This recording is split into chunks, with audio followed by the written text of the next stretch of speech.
안녕하세요. 저는 40대 아줌마이고 아들 하나와 같이 살고 있습니다. 저는 재혼을 했었습니다. 이번 사연에서 그 얘기를 좀 해볼까 해요. 잘 키운 아들 하나 건사하길 바라는 게 저의 유일한 삶의 목표인데 이번에 처음으로 위기를 좀 겪었어요. 이런 곳에 사연을 쓰게 될 줄 몰랐는데 처음 쓰는 사연이 좋지 못한 내용이라 씁쓸하네요. 그래도 제 이야기가 누군가에겐 공감으로 와닿지 않을까 싶어요. 좋은 말 좋은 글이 없더라도 비슷한 고민만 보면 알게 모르게 위로가 되잖아요. 저도 다른 사연자분들 글을 보면서 위로 많이 받았거든요. 부디 제 글도 누군가에게 위안이 될 수 있었으면 좋겠네요. 제가 30대일 때 남편이 대장암으로 일찍 세상을 떠나 일찍 외롭게 살았어요. 그래도 제게 착한 아들이 하나 있었는데 그게 저의 유일한 버팀목이었습니다. 아들은 초등학생일 때부터 제가 혼자 키웠어요. 우리 아들만으로도 제 마음 안이 가득 차는 기분이었지만 그래도 한편으로는 우리 가족이 이렇게 단출해질 줄 알았으면 차라리 애를 2명 낳을 걸 그랬나 싶은 생각도 들더라고요. 저를 위해서라기보단 아들을 위해서 말이죠. 아들에게 저마저 없었다면 어쩔 뻔했나 그런 생각도 많이 들었어요. 제가 죽으면 이 세상에서 혼자가 될 아들에게 미안해서 마음이 아팠던 적 있었거든요. 형제가 있는 게 외동보다 덜 외로울 거잖아요. 하지만 제가 그 사실을 깨달을 수 있었던 건 남편이 세상을 떴기 때문이라서 대비를 하기엔 너무 아무것도 몰랐습니다. 고로 제가 다시 시간을 돌린다고 해도 저는 아들 하나만 낳고 돈 버는 데에 시간을 치중했을 것 같네요. 아무튼 그래서 저는 더 악착같이 살았습니다. 아들이 외롭지 않게 또 부족하지 않게 키우려고 많이 신경 썼어요. 아빠가 되어줄 순 없지만 아빠의 몫까지 해주려고 최대한 노력하며 살았습니다. 그 덕분인지 우리 아들은 정말 평범하고 착실하게 지내주었어요. 저는 아들이 미래에 대단한 사람이 되길 원하지도 않았고 대단하게 많은 돈을 버는 것도 딱히 원하지 않았어요. 그저 무탈하게 잘 커주고 건강하게 지내는 것만으로 성공하는 거라고 생각했죠. 그렇게 살다가 아들이 결혼까지 하고 저만의 가정을 잘 꾸리기만 한다면 그게 저의 최종 목표나 다름없었죠. 그래서 저는 더 미친 듯이 돈을 벌었어요. 돈벌이가 되는 일이면 체면 상관없이 뛰어들어서 적금을 넣었죠. 제가 가진 게 없으니까 우리 아들이 기 안 죽으려면 그 방법밖엔 없더라고요. 아들이 먼 훗날 결혼할 때 기 죽어서 장가 가면 안 되잖아요. 그거 하나만 바라보고 사니까 돈 버는 게 딱히 힘든 줄도 모르고 살 수 있었어요. 저한테는 돈 일절 안 쓰고 차곡차곡 모으는 게 일도 아니었죠. 가난한 제 형편에 그나마 다행이었던 건 아들이 큰 병을 앓은 적이 없다는 건데요. 아무래도 죽은 남편과 제가 아들을 지키려는 집념이 강했기에 하늘이 그 기도를 들어주신 게 아닌가 싶네요. 그런데 제게 뜻밖의 인연이 찾아왔는데요. 그때가 아들을 초등학교 고학년까지 키운 시기였습니다. 제가 당시 어느 동네 빵집에서 일을 했는데 거기 사장님이 저와 비슷한 또래였어요. 사장님이 제게 먼저 관심을 표현해줘서 저도 모르게 마음이 열렸고 그렇게 재혼을 하게 된 거예요. 남편도 재혼인 입장이었던지라 저희는 별다른 예식을 치르지 않았습니다. 그냥 혼인신고만 했죠. 처음엔 남편의 고백이 부담스러웠습니다. 남편도 재혼 입장이었다고 하지만 남편에겐 자식이 없었거든요. 그리고 남편은 번듯하게 운영하는 빵집이 있었으나 저는 무기계약으로 일하는 아르바이트생이라서 누가 봐도 남편이 손해보는 재혼이었습니다. 그런데도 제가 남편의 청혼에 응할 수밖에 없었던 이유는 남편이 저를 많이 사랑해줬던 것도 물론이지만 남편이 우리 아들을 자기 아들처럼 잘해줬기 때문이었어요. 제가 솔직히 친정도 없고 혼자 험한 세상과 부딪혀야 해서 많이 힘들었는데요. 그 순간마다 남편이 큰 도움이 되었습니다. 우리 아들도 아빠가 생겼다고 좋아하더라고요. 새 남편을 금세 아빠로 인정하며 잘 따르는 걸 보고서 재혼을 결심했던 거였죠. 근데 남편이 저의 모든 사정을 이해해줬다고 해서 시모까지 저의 존재를 그대로 받아들일 거란 확신이 없잖아요. 보통은 저처럼 사정이 열악한 며느리를 좋아하는 시모는 없을 겁니다. 그걸 알아서 시모와의 갈등을 단단히 마음먹고 인사를 드리러 갔었는데요. 처음 인사 갔을 때 솔직히 긴장 많이 했는데 의외로 시모 인상이 굉장히 선한 겁니다. 그래도 겉모습을 보고 사람을 판단하는 건 좀 많이 이르니까 끝까지 긴장을 풀지 않고 시모에게 최대한 예의를 갖추려고 했어요. 그런 저의 마음을 눈치챈 건지 시모가 의외로 정말 고마운 말을 해주더라고요. 나는 우리 아들이 2번 다시 장가 못 가고 혼자 쓸쓸히 살다 갈 줄 알았어. 나 죽기 전에 아들 잘 사는 거 못 보고 가나 했는데 정말 고마워. 그런 말씀 마세요. 저야말로 이이가 저랑 아들을 흔쾌히 받아줘서 고마운걸요. 앞으로 어머님께 누가 되지 않도록 잘할게요. 정말 감사합니다. 누가 되긴 무슨? 이렇게 우리 아들 걷어준 것만으로도 내가 근심 걱정이 싹 사라지는데. 그나저나 어머님 소리 듣기 참 좋다. 우리 앞으로 잘 지내보자. 우리 아들이 겉모습만 멀쩡하지 속은 순맹탕이라서 허점이 많아. 그래도 2번 이혼하는 일은 없어야 하지 않겠어? 나한테 하소연하고 이해 좀 해줘. 제가 이 일을 미워할 리가 있나요? 맹탕이라는 건 사실 착하다는 뜻이기도 하잖아요. 저야말로 허점투성이라 이이가 힘들지는 않을지 모르겠어요. 같이 노력하면서 살아야겠죠. 실제 시모는 순진한 분위기를 많이 풍겼습니다. 말을 할 때도 목소리를 잘 못 높였고 모든 게 조심스러웠으며 저를 안쓰럽게 봐주었죠. 저는 그런 시모와 하루빨리 어색함을 풀기 위해서 우리 아들과 남편보다 시모의 편의를 더 봐주기도 했습니다. 그런데 하나 마음에 걸리는 게 있었다면 바로 결혼 자금이었어요. 저한테 목돈이라고 할 만한 돈은 우리 아들 장가 갈 때 주려고 몇 년째 모으고 있던 적금뿐이었습니다. 그런 사정을 남편이 알고 있거든요. 그래서 제가 그 부분에 고민을 나누려고 조심스레 말을 꺼냈더니 남편이 저보고 돈 낼 필요 없다고 하더라고요. 자기 명의로 된 집이 이미 있는데 뭐하러 돈을 쓰냐면서 그냥 자기 집에 들어와 살면 된다고 하더라고요. 자기 명의로 된 집이 이미 있는데 뭐하러 돈을 쓰냐면서 그냥 자기 집에 들어와 살면 된다고 하더라고요. 그런 뜻으로 말한 거 아니야. 결혼은 같이 하는 건데 나도 돈을 내긴 해야지. 어떻게 당신 손해보는 재혼을 하겠어. 내가 집까지 하는 건 힘들 것 같아서 혼수 때문에 의논하려고 했던 거야. 우리 아들만 생각하기로 했잖아. 그러려고 악착같이 살아온 거 아니었어? 우리가 나중에 이 일을 하고 있을지 어떻게 될지 모르는데 우리 재혼 때문에 아들 미래에까지 피해가 되면 안 되잖아. 제 아들을 생각하는 남편의 마음은 엄마인 저마저도 감동할 정도였어요. 저보고 계속해서 아들 결혼 자금 모으라고 자기 일하는 곳에 저를 정식 직원으로 받아주기까지 했습니다. 결혼했어도 월급이랑 근로복지 혜택까지 챙겨주었죠. 그런 고마운 남편의 마음 덕분에 저는 재혼하는 데에 돈을 거의 안 들이게 되었습니다. 그렇다고 받기만 할 순 없었어요. 저는 우리 아들한테 드는 돈만큼은 제가 책임지려고 했어요. 일부러 아들 학교에 필요한 돈이나 개인적인 용돈 등 그런 부분은 남편한테 말조차 안 했습니다.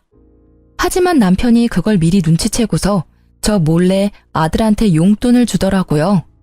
너무 미안해서 남편과 가게에 단 둘이 있는 시간을 이용해 남편에게 얘기를 한 적도 있었어요. 우리 아들 신경 써줘서 너무 고마운데 애 용돈 안 챙겨줘도 돼. 내가 이미 주고 있는데 뭐하러 2번 줘. 애 버릇 들면 어쩌려고. 버릇 들 만한 애가 아니던데 뭘. 그리고 이젠 내 자식이기도 해. 내가 내 자식한테 용돈 주고 싶다는데 왜 그래? 이러면 나 당신이랑 아들 사이에서 소외받는 것 같단 말이야. 전 남편을 여의고 아들 앞에서 늘 대담한 엄마인 척했지만 사실 저도 사람인지라 늘 무섭고 힘들고 의지할 곳이 필요했거든요. 지금 남편을 보면서 하늘이 저를 불쌍하게 여겨 천사를 보내줬다는 생각까지 했었어요. 재혼인데도 이런 남편을 얻었다는 것이 제게는 굉장한 축복이었습니다. 남편만이 제게 잘한 것도 아니었어요. 시모마저도 제게 많은 노력을 보여주셨어요. 시댁에 가면 시모가 제 손에 물 한 방울 안 묻히게 하려고 얼마나 노력해주는지 모릅니다. 정말 몸둘 바를 모를 정도였죠. 재혼을 하고 나니 제게도 기댈 수 있는 가족이 생겨서 그런가 어느 순간부터 마음이 꽉 찬 느낌을 받기도 했어요. 그리고 시모는 나이가 많은데도 불구하고 참 정정하셨는데요. 혼자서 경로당도 잘 놀러 가시고 시장도 잘 보고 하더라고요. 그런 시모가 멋있어 보이기도 했습니다. 아무튼 저는 우리한테 잘해주는 시모가 고마워서 시댁에 자주 찾아갔어요. 시모도 손주 생긴 걸 너무 좋아해줘서 제 아들을 자주 보고 싶다고 하더라고요. 그래서 친해질 겸 우리 아들이 학교를 마치면 저랑 남편이 퇴근할 때까지 시모와 같이 있게 했습니다. 그렇게 재혼 생활을 보낸 지 1년 정도 지났을 때였는데요. 저랑 남편의 결혼 기념일이 다가왔는데 시모랑도 같이 기념을 하고 싶더라고요. 저랑 남편과 아들이 잘 지낼 수 있었고 만날 수 있었던 건 시모의 도움도 컸기 때문이죠. 그래서 당일 시모한테 연락을 했거든요. 근데 전화를 안 받으시더라고요. 아들한테 연락을 해봤더니 시모가 화장실에 있다고 해서 굳이 2번 연락 안 하고 바로 시댁으로 향했어요. 제가 남편보다 일찍 마쳐서 장을 본 후에 혼자서 시댁을 찾아갔습니다. 그때 우리 아들이 이제 사춘기라 그런지 시모 보러 잘 안 가려고 했었거든요. 그날은 제가 따로 연락해서 시댁에 가 있으라 했기 때문에 아들 혼자 시댁에 먼저 가 있는 참이었어요. 아들이 좀 귀찮고 싫어하는 티를 냈으나 기념일이니까 어쩔 수 없이 저희 말을 따라준 거죠. 도착하고 저는 시댁의 비밀번호를 알고 있어서 알아서 누르고 들어갔습니다. 그랬더니 예상치 못하게 옷 하나 걸치지 않은 시모를 마주치고 말았어요. 시모도 놀랐겠지만 저도 너무 놀라서 순간 주저앉을 뻔했습니다. 어머 깜짝이야. 넌 왜 초인종도 안 누르고 들어오니? 죄송해요. 연락드렸는데 어머님이 안 받으시길래 바쁜 줄 알고 그냥 들어왔죠. 그런데 왜 속옷바람으로 계세요? 아, 그랬니? 나야 뭐 목욕하고 나오는 길이니까 그렇지. 시모가 처음에 저를 보자마자 굉장히 험악한 표정을 지었는데요.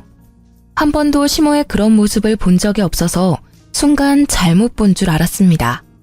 제가 엄청 잘못한 기분이라 더 찔리기까지 했어요. 근데 제가 더 당황스러웠던 건 우리 아들이 거실에 떡하니 TV를 보고 있는 상황인데도 시모가 아무렇지 않게 자연인 상태로 돌아다니더라고요. 아무리 가족이라고 해도 이런 게 이해될 수 있는 상황인가요? 심지어 시모는 자기 차림새가 그 모양인 걸 부끄러워하지도 않는 것 같았습니다. 저라면 남이 있는 데서 그 상태로 밖에 나오지도 않았을 거예요. 근데 시모는 그대로 계속 서 있더라고요. 심지어 표정까지 온화해지면서 제 손에 들려있는 짐을 들어주려고 다가오는 겁니다. 어쩜 저렇게 천하태평할 수 있는지 모르겠어요. 외부인이 있으면 옷부터 입는 게 먼저 아닌가요? 저도 모르게 제 마음이 더 급해져서 시모한테 살짝 언성을 올리고 말았습니다. 어머님, 이건 제가 알아서 할 테니까 옷부터 입고 오세요. 애도 보고 있는데 뭐 하시는 거예요? 좀 있으면 남편도 올 거라고요. 제 아들 나이가 아직 어리긴 해도 이제 곧 중학교를 올라갈 날을 앞두고 있었어요. 한참 사춘기 들어갈 시기라서 시모의 이런 조심성 없는 부분이 좀 예민하게 느껴졌습니다. 아, 이거 다 늙은 몸뚱어리인데 뭐 이상할 게 있다고. 조그만 애들은 이상한 거 하나도 몰라. 네 남편도 이렇게 키웠는데 뭘. 옛날에는 이런 게 다 당연했어. 요즘 엄마들이 예민한 거야. 정말로 제가 예민한 건가요? 시모는 뭐가 잘못된 건지 몰라서 능청스럽게만 행동했는데요. 그래도 제가 계속 옷 입을 걸 권유했더니 겨우 방으로 들어가더라고요. 기분이 정말 나빴습니다. 자기 아들 그렇게 키웠다고 제 아들까지 몹쓸 걸 보여줄 필요는 없잖아요. 옷 갈아입고 나온 뒤 장난스럽게 웃으면서 제게 사과를 해왔지만 제 기분은 그래도 나아지지 않았어요. 너무 이상하리만큼 찝찝했습니다. 일단 시모가 처음에 저를 보고 굉장히 험악한 표정을 지었었는 게 머릿속에서 잊히지 않았어요. 너무 착한 시모 같지 않던 모습이라 순간 잘못 본 줄 알았습니다. 아무튼 그 이후로 시모는 아까 본 낯선 모습이 착각이었다는 걸 알려주듯이 평소처럼 상냥하게 행동했어요. 제가 장봐온 걸 먼저 정리하면서 주방을 기웃거렸죠. 시모가 잠깐 정신 팔린 사이 저는 아들한테 다가가 시모에 대한 태도를 직접적으로 물어봤어요. 할머니가 평소에도 이랬냐고 물어보니까 아들이 고개를 끄덕이는데 정말 그때 간 떨어지는 기분을 느꼈습니다. 그러면서 아들이 주방에 있는 시모 눈치 보며 말을 이었는데요. 아들이 할머니 집 가기 싫다고 했던 이유 중 하나가 이거라고 하더라고요. 시모한테 직접적으로 불편하다고 말했는데도 시모는 그 특유의 능청스러운 말솜씨로 아들의 의견을 묵살해온 듯 했습니다. 그래도 시모가 시키는 대로 시댁을 한동안 찾아왔던 것도 시모가 좋아서라기보단 시모가 맛있는 걸 해주니까 작년 반개월 정도는 민망한 거 참고 시댁을 왔다고 하더군요. 시모가 인스턴트 식품을 엄청 잘 사줬다고 하더라고요. 할머니 집에는 맛있는 거 많아. 한 번도 안 먹어본 간식까지 할머니가 사주던데? 아들이 할머니 냉장고에는 물보다 음료수가 더 많다는 소리까지 하길래 그게 무슨 소리인가 싶어서 주방에 가 냉장고를 확인했습니다. 그런데 정말로 이런 냉장고가 있을 수 있나 싶었어요. 먹을 거라곤 온통 냉동식품 통조림 빵뿐이었습니다. 확실히 물보다는 아이들이 좋아할 만큼 음료수가 더 많았어요. 그리고 이제 보니 아직 정리되지 않은 쓰레기 쪽에 배달 음식 쓰레기가 정말 많더라고요. 냉동식품뿐만 아니라 우리 아들한테 배달까지 시켜주는 것 같았어요. 자식까지 있는 어른의 집이라고 하기엔 정말 경악스러웠습니다. 그 사이 시모는 제가 장본 것을 뒤적거리더니 고개를 절레절레 저으며 한 소리 했어요. 애가 있는데 겨우 소고기만 사왔어? 애들은 이런 거 잘 안 먹을 텐데. 이러면 애들 성장 속도가 느려진다고. 애들이 밥 숟가락을 안 드는데 어디 키가 크겠어? 대체 저게 무슨 말인지 시모는 애초에 제 대답을 들을 생각으로 묻는 게 아니었습니다. 이미 자기만의 답을 정해놓고 아들한테 직접 물어봤어요. 시모가 우리 아들한테 피자 먹겠냐고 권유를 했는데 그 뉘앙스가 한두 번이 아니라는 게 느껴지더라고요. 그때 아들은 고민하다가 제 눈치를 보더니 고개를 절레절레 저었습니다. 그러니까 시모가 그 사실을 눈치채고 저한테 잔소리를 하는 거예요. 애들은 먹고 싶은 거 먹으면서 커야 돼. 나중에 어른 돼서는 이런저런 이유 때문에 더 못 먹어. 당연히 가끔씩 먹죠. 근데 아무래도 기름지고 몸에 안 좋으니까 너무 자주 먹는 건 좀 그렇잖아요. 말 들어보니까 엊그제도 피자 먹었다고 하던데요. 너 생각보다 팍팍한 타입이구나. 애가 스트레스 받겠네. 너무 그렇게 간섭하고 살면 나중에 애한테 원성 들어. 시모가 무슨 생각으로 그런 소리를 하는지는 알아요. 한참 어린 손자라고 생각하니까 뭐든 다 사주고 싶고 먹이고 싶겠죠. 하지만 그게 잘못된 방식이라면 부모 되는 입장에서 상당히 곤란하잖아요. 솔직히 말하자면 제 교육 방식과 많이 달라서 좀 마음에 안 들었습니다. 게다가 시모가 아들 문제로 저한테 이래라 저래라 참견할 줄도 몰랐어요. 그런데 그게 시모의 이상한 고집으로 이어질 거란 생각도 못했습니다. 시모는 무슨 옥이라도 생긴 건지 그날 저와 약간의 신경전 이후 적극적으로 제 아들한테 참견하기 시작했어요. 마치 저한테서 자기 손주를 해방시켜 주려는 듯 행동을 취했습니다. 제가 자리만 비우면 시모가 아들한테 제 험담 비슷한 걸 했어요. 엄마가 이런 거 못하게 하지?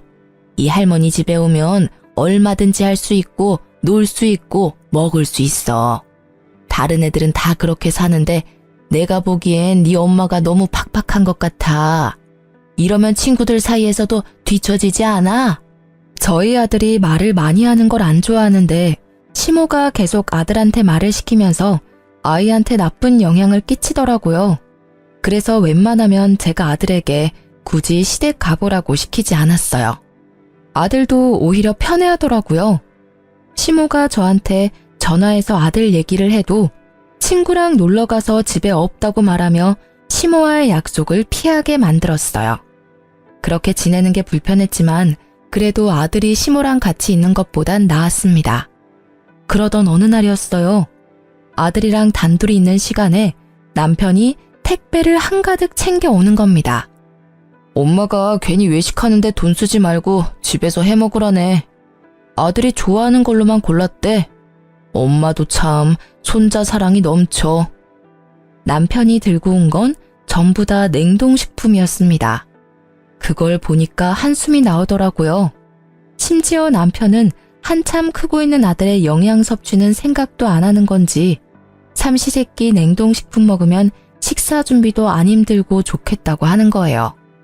저는 시모가 자리에 없는 김에 그제야 남편한테 시모에 대한 불만을 얘기했어요. 해야 할 것 같았습니다. 아무래도 애랑 어머님이랑 거리를 좀 둬야 할 것 같아. 어머님이 생각보다 애 앞에서 너무 조심성이 없더라. 애랑 같이 있는데도 옷을 입지를 않으셨대. 무슨 자연인처럼.